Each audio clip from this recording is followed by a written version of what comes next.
오늘부터 우리가 히브리서를 통해서 하나님의 인도를 받게 되는데 신약의 서신서는 총 21권이죠. 21권입니다. 근데 이 서신서는 두 가지로 크게 나눌 수 있습니다. 공동서신이라고 불리는 서신이 있고, 그리고 바울 서신이라고 불리는 서신이 있습니다. 바울 서신은 우리가 이름 그대로 바울이 기록한 서신 7개죠. 바울 13권이죠. 우리 로마서부터 빌레몬서까지 13권이고, 그 외에 바울 서신과 요한계시록을 제외한 이 편지가 공동서신이라고 하는 서신이 있습니다. 이 공동이라는 말과 일반이라고 하는 말을 같이 쓰기 때문에 이 공동서신은 일반 서신이다라고 부르기도 합니다. 그러니까 신약의 서신서는 우리가 공동서신과 바울서신 이렇게 나눌 수 있는데, 그 가운데도 어느 곳에도 끼이지 못하는 것이 히브리서입니다. 히브리서는 왜 끼이지 못하느냐? 누가 썼는지 모르기 때문에 그렇습니다. 많은 사람들이 바울이 썼을 것이다 이렇게 생각을 하기도 하고, 아니면 아볼로가 썼을 것이다 이렇게 이야기를 하기도 하는 것입니다. 바울이 썼다고 하는 사람들은 히브리서 13장 보면 우리와 같이 사역하는 형제 디모데가 놓였다 이런 말이 있기 때문에 아마 같이 사역한 바울이 쓰지 않았겠는가 이렇게 이야기를 하고, 또 이 성경을 연구하는 사람들은 근데 히브리서가 바울이 썼던 다른 편지들과는 문맥이나 단어나 이런 문체가 틀리다 그럽니다. 틀려서 이건 바울 저작이라기보다는 유대인들을 향해서, 그리스도인을 믿기로 작정한 유대인들을 향해서 사역을 한 사람들이니까 아마 아볼로이지 않겠는가 이런 주장하는 사람들이 있습니다. 이건 중요한 게 아니고, 어쨌든 히브리서는 어디에 끼이지 못하는 그런 성경이다라고 하는 것이죠. 그래서 만약 바울이 썼다면 이것은 바울이 쓴 성경 14권 중에 들어갈 것이고, 아니면 다른 서신으로 분류가 되는 것입니다. 그럼 누구에게 썼느냐? 핍박받는 그리스도인들에게 썼습니다. 왜 핍박을 받느냐? 그 당시 로마라고 하는 국가가 유대교는 정통으로 인정을 해줬는데 그러니까 기독교는 핍박한 거예요. 그러니까 유대교를 가지고 기독교로 넘어온 전향한 유대인들이 우리가 왜 핍박받으면서 믿어야 되는가? 다시 돌아가자. 이렇게 해서 다시 돌아가는 일들이 많이 있었습니다. 그러니까 너희들 그렇게 하지 말라는 거예요. 돌아가지 말라. 돌아가면 안 된다. 이것을 이야기하기 위해서 히브리서를 쓰고 있었습니다. 그러니까 핍박이라고 하는 것은 그러니까 두 가지 핍박이었죠.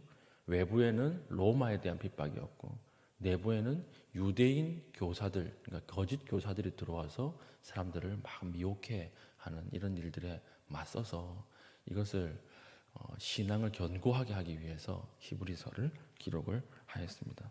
그러면서 가장 먼저 강조하는 것이 무엇이었습니까? 신앙이 흔들리고 핍박이 외부적으로 올 때 히브리서를 쓴 저자가 가장 먼저 말씀하는 것은 1절입니다. 1절. 하나님 어떤 하나님이신가? 말씀하시는 하나님이라는 거예요. 말씀하시는 하나님. 1절 보십시오. 옛적에 선지자들을 통하여 여러 부분과 여러 모양으로 우리 조상들에게 말씀하신 하나님이. 하나님은 어떤 하나님입니까? 말씀하시는 하나님이다. 그러니까 이 말씀을 들으라는 것입니다. 방법을 찾지 말고 말씀을 들으라. 어떻게 우리가 더 편하게 신앙생활을 할까? 이 방법을 찾지 말고 하나님이 하시는 말씀을 들으라. 그러면 너의 신앙이 견고하게 설 것이다. 이렇게 이야기를 합니다. 우리도 마찬가지죠. 우리도 신앙생활을 하다 보면 우리가 어떤 유혹과 그리고 어떤 판단 간에 우리가 편한 것, 좋은 것들을 하고 싶은 유혹이 있습니다. 그때 우리가 본능적으로 해야 될 것이 무엇입니까? 하나님은 말씀하시는 분이라고 하는 것을 깨닫고 이 말씀을 듣는 은혜가 있어야 한다라고 하는 것입니다. 그러니까 방법을 찾지 마십시오. 말씀을 들으십시오. 그러면 그 말씀이 들려오면 우리 신앙이 견고해진다라고 하는 것입니다. 그런데 이 말씀을 하나님이 어떻게 하시는가? 그 2절입니다. 이 모든 날 마지막에는 아들을 통하여 우리에게 말씀하셨으니 이 아들을 만유의 상속자로 세우시고, 그러니까 이 마지막 날에는 하나님께서 힘으로도 말씀하지 않고 돈으로 말씀하지 않고 권력으로 말씀하지 않고 누구를 통해서만 말씀하신다는 거예요? 예수 그리스도, 자기 아들을 통해서만 말씀하신다. 이렇게 얘기를 하시는 것입니다. 그러니까 하나님의 모든 말씀은 누구를 통해서 우리에게 들려오는 것입니까? 예수 그리스도를 통해서 들려오는 것이니까 너희들은 다시 기독교, 크리스찬이 되는 것을 포기하지 말고 유대교로 돌아가지 말고 믿음에 강하게 머물러라. 이것을 강조하는 것이 히브리서라고 하는 것입니다. 그래서 너희가 알고 있는 예수 그리스도 하나님의 아들이 누구인가? 첫째는 선지자보다 더 위대하신 하나님입니다. 예전에는 하나님이 선지자를 통해서 간접적으로 이야기하셨지만 이제는 아들을 통해서 직접적으로 말씀하신다. 이렇게 강조하고요. 두 번째는 천사보다 더 위대한 분이다. 그 당시에 천사를 통해서 율법을 줬다라고 생각을 했거든요.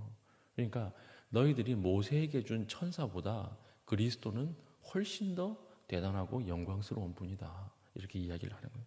그리고 히브리서 뒤에 대제사장보다 훨씬 더 영광스러운 분이 예수 그리스도이다.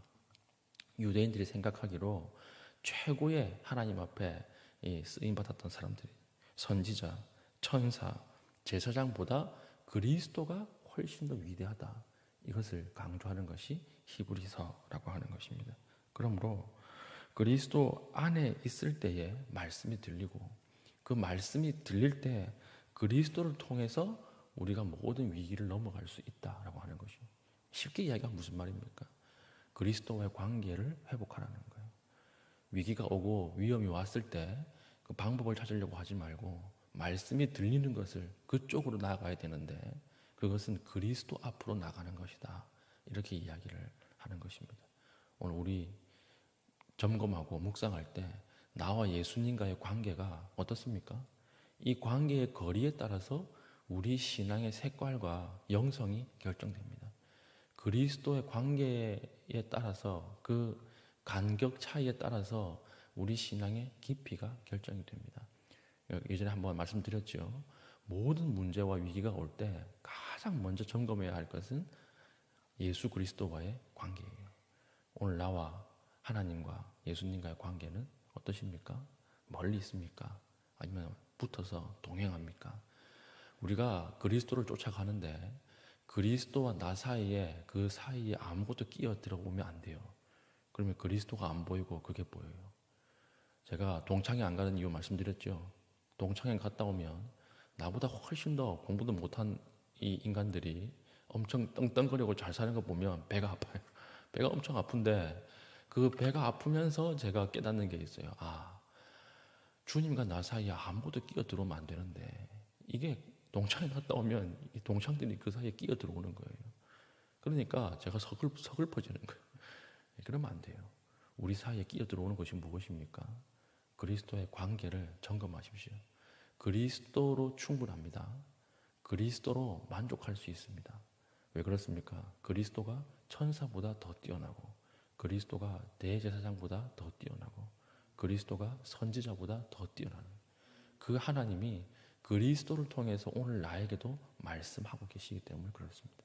이 말씀을 붙잡고 오늘도 우리가 하나님 앞에 아름답고 더 가까이 나아갈 수 있는 믿음의 신실한 주의 백성 되기를 축복합니다.